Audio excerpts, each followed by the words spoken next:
I grew up in the church. Both of my parents were involved. I just always went out of obligation. I never really had a personal relationship with God. When I turned 19 and had my daughter, I completely walked away from whatever faith I had, the church, and I had no intentions of ever going back.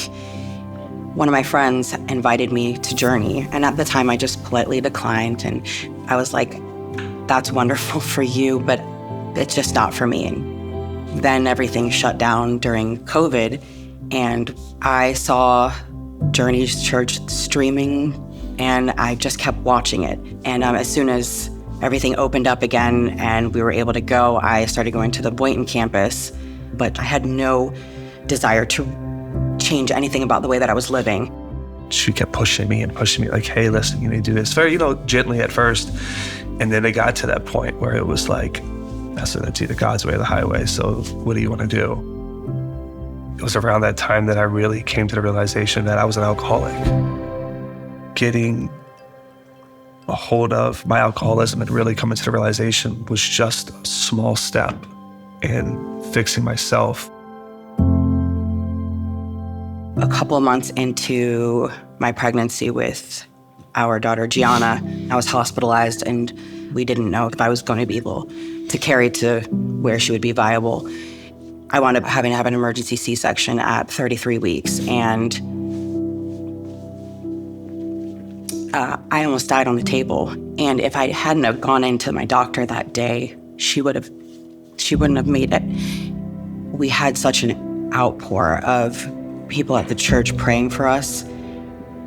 I didn't even think that many people knew who we were or would even care. And I kind of started to feel a pull. While I may not have been drinking anymore, there was still a lot of things that I had to deal with and work on myself. And I was in a serious state of depression. Our marriage at that point we were in a really rough spot. But I'd always just told him, what I need from you and what our kids need from you is for you to focus on your relationship with God. I need you to dive in.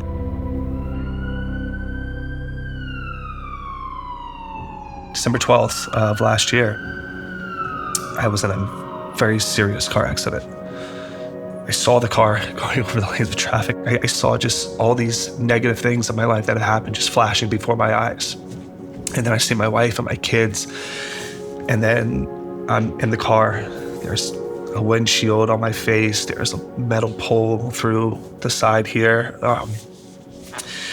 And it was just like a wake-up call. When the more of God was really kicking off, right, that next season, I couldn't walk. I was going through physical therapy. I was doing all of these things. When we started, I knew that I could stick to the fasting, but the praying part for me, the only time that I can look back on and remember when I had prayed was when I was praying for my daughter's life.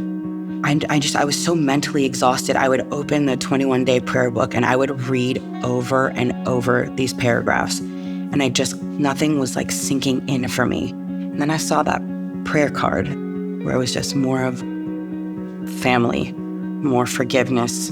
And then I tried opening the book again.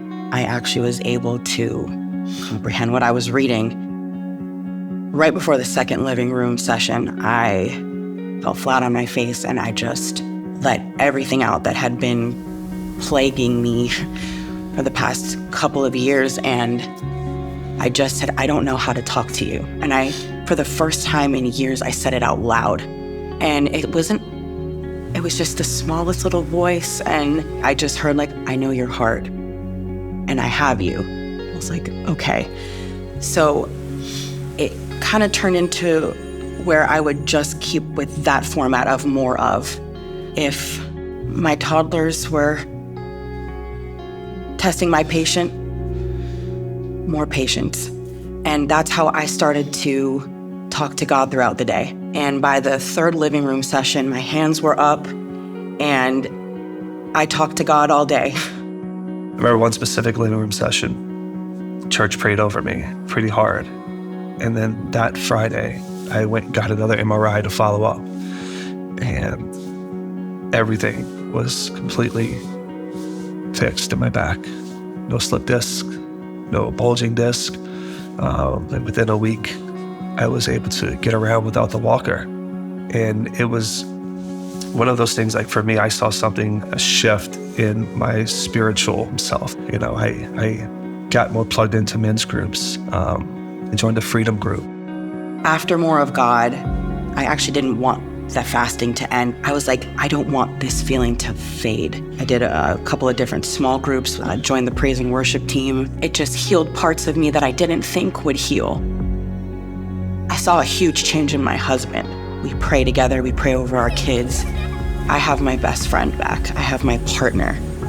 The More of God season and that whole chapter was just something that was completely life-changing. The things that we prayed about there just continued on through the year, and we're still seeing them. Here we are today, and I can't wait to do this again because I want to even go deeper, and I can't wait to see what God has for us this year.